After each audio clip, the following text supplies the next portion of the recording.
Well, good day, church. Good to see you all online. Hope you're well. Today, we're going to dig into the book of Galatians, Paul's letter to Galatians. And my title for the message, if you're taking notes, is In Line with the Truth of the Gospel. Before we go into the Bible, I'm going to read C.S. Lewis's quote. He once wrote this in one of his books, Screwtape Letters. Courage is not simply one of the virtues, but every virtue at the testing point, which means at the point of the highest reality. Now we find this kind of testing point here in the book of Galatians, testing point of virtues happening in Antioch, when Apostle Paul is having to defend the truth of the gospel, an instance recorded by himself in chapter 2, verses 11 to 14. I'm going to read it out loud. When Cephas, that's Peter, when Cephas came to Antioch, I, Paul, opposed him to his face because he stood condemned. For before, certain people came from James. He used to eat with the Gentiles, but when they arrived, he began to draw back and separate himself from the Gentiles because he was afraid of those who belonged to the circumcision group. The other Jews joined him in his hypocrisy, so that by their hypocrisy even Barnabas was led astray. When I saw that they were not acting in line with the truth of the gospel, I said to Cephas in front of them all, "You are a Jew, yet you live like a Gentile and not like a Jew. How is it then that you force Gentiles to follow Jewish customs?" Now we're going to pause there. Before we dig into the actual passage anymore, we're just going to run through a little bit of historical context and what we need to understand before actually understanding what Paul's saying in this passage. Well, this dramatic conflict between the two of Jesus' most famous apostles is pretty interesting. And in order to understand that, we need to dive into the history of that occasion. Now, Jews had a long history of being God's chosen people, holding special privileges in the eyes of God. And through the covenant marked by things such as circumcision and specific food laws, that separated Gentiles and Jews from eating, that the Jews at the time of the letter to Galatians took very seriously, very, very seriously. Jews were to stand out from other nations through these circumcision laws and food laws and these covenantal practices. As N.T. Wright notes in his biography of Apostle Paul, circumcision became a touchstone, a telltale symbol, a sign once more of loyalty. So fair to say that for Jews, circumcision was a big deal. Food laws was a big deal. It was a sign of true loyalty, and now there seemed to be this Jewish subculture called the Jesus followers that seemed not so loyal to this covenant that N.T. Wright was speaking of, and that the Jews were very passionate about. Now we need to look a bit more closely to the actual context of this letter. What Paul is attacking in Galatians is very fierce about it, very sharply. He's attacking a new kind of or other kind of gospel that's being presented, that says instead of Jesus being the fulfillment and the culmination of Israel's story, as scholar Scott McKnight summarizes it in his book, King Jesus Gospel, instead of that, the true Christian follower, according to them, is one that submits to a deeper commitment to this Jewish law. Now, this meant that even the believers that were not of Jewish origin, so they were Gentiles, ought to be Jews in order to be included in the plan of God. That's what they were That's what was the opponent's possible view that we can tell from the book of Galatians. Now, their focus of salvation, therefore, shifted from, this is Scott McKnight again, shifted from Christ to a movement.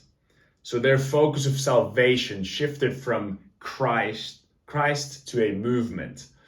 In other words, for them, the Judaism had become the answer and not Christ.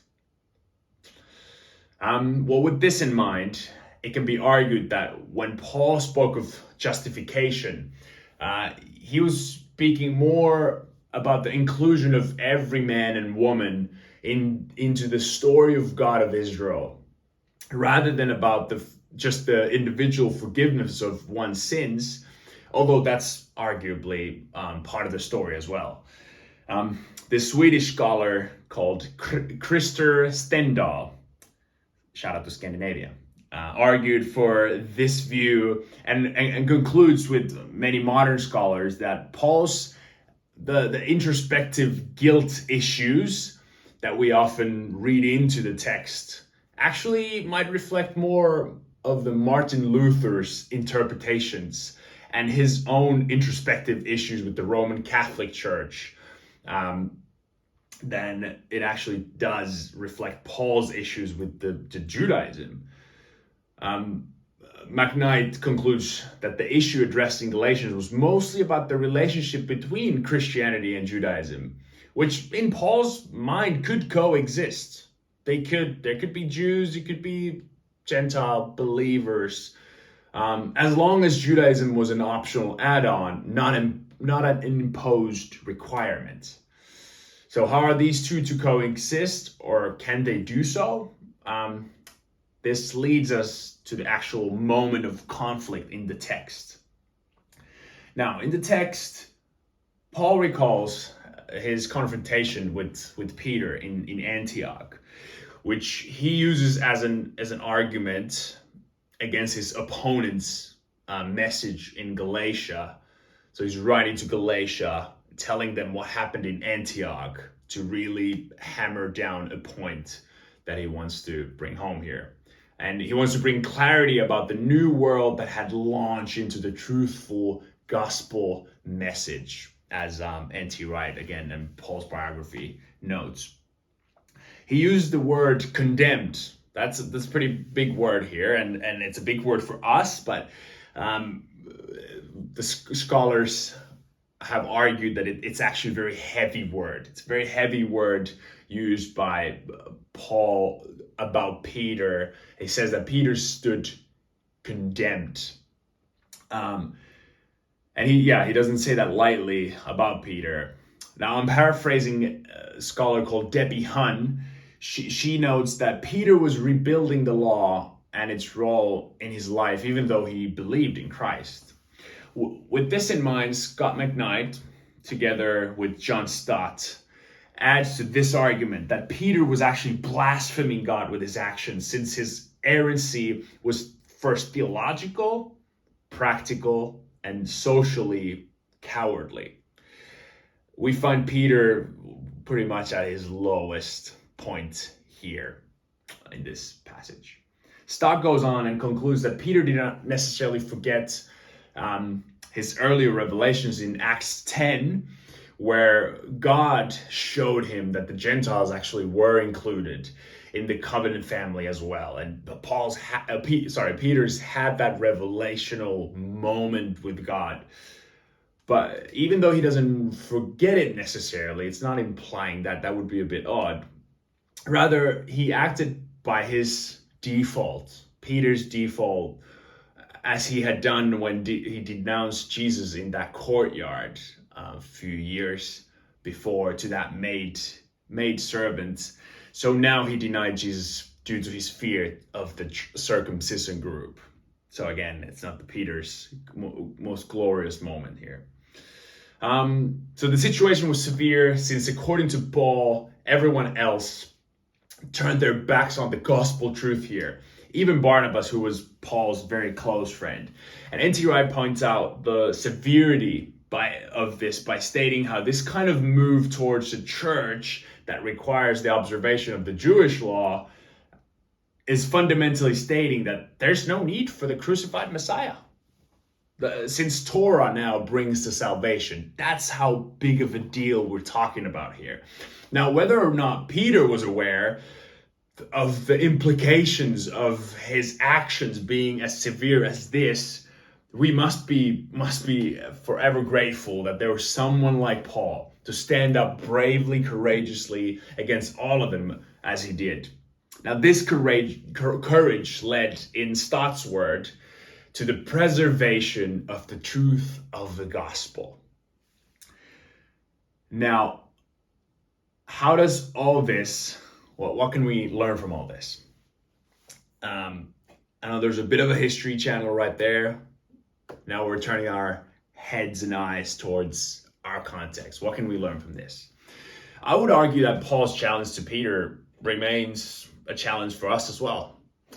That is, to live in line with the truth of the gospel. Very similar to Peter, our theological understanding of the gospel is not necessarily the issue. We could have had powerful revelations just like Peter, yet this does not unfortunately mean we are living in line with those revelations.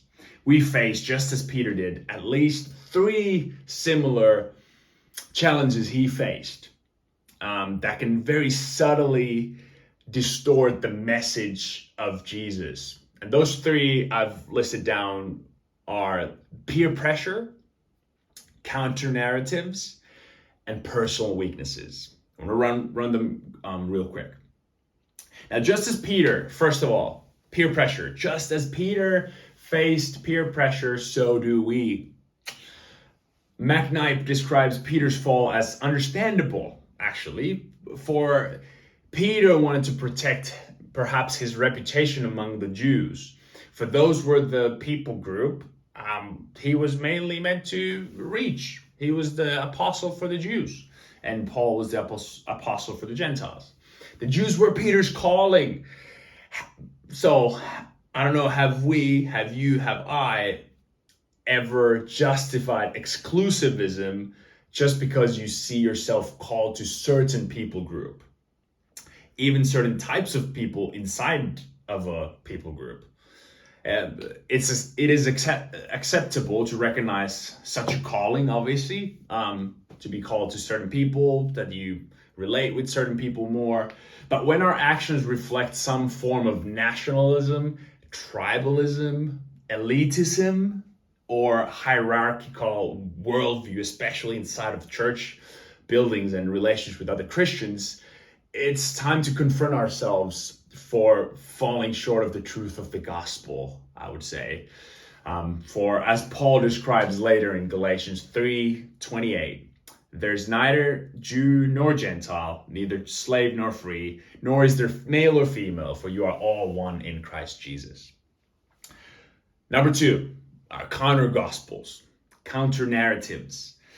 If Jewish ideology is not the way into the covenant relationship, as we kind of noted before, the same way no other ideology can be the way in either. A point which comes clear in N.T. Wright's writings.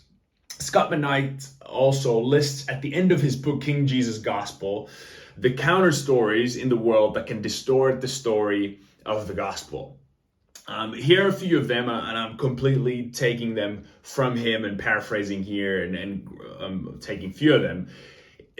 If you have noticed any of these narratives weaving into your gospel narrative, just pay attention if that's happened to you and if it resonates.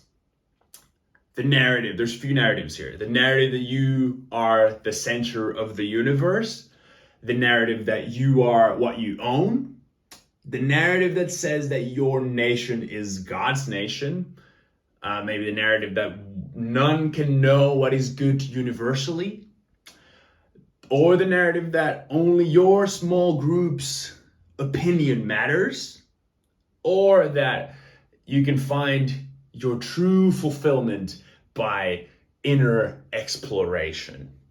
Those are a few Scott McKnight McKnight's pointed counter stories and narratives that can weave into our gospel narrative and therefore distort it. So let's just be careful of those.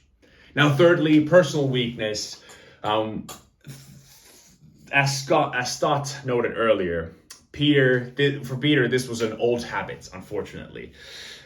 His default. Here he was once again denying the essence of the gospel to avoid conflict and trouble. If this was Peter's default, do you know yours? Maybe it's one of the above, the counter gospels, the counter narratives you might have believed in or you easily find yourself believing in. Maybe yours is peer pressure as well. It can get us all from time to time. Consider what has made you compromise, living in accordance with the saving message of Jesus Christ for all mankind. In what ways might you be defending your privileged status, demeaning others or condescending to the sins of others? Maybe not wanting to associate with certain people because of their lack of holiness or lack of social gain they would be giving you as a person. This social gain can be very easily pursued inside of even churches and at societal level as well.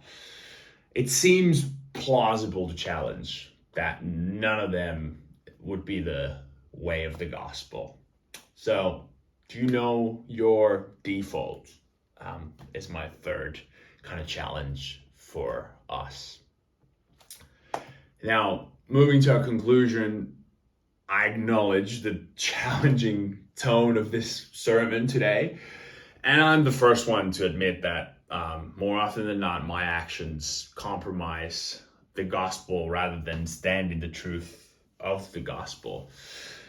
Yet, when reflecting on this confrontation with Peter and Paul we found in Galatians, I'm tempted to speculate what happened, what Peter did next. What happened next? He was obviously confronted. There's no certainty, but I could imagine Peter going back in his memories to the encounter he had with Jesus after his first denial on that courtyard, where Peter got to experience Jesus calling him back to his calling on that shore in Galilee. And that's found in John chapter 21, verse 1 to 17. In fact, that reflects the only way I believe we can live according to this gospel, to look to the culmination of it all, Jesus himself, and let him inspire our walk graciously and kindly. God bless, church.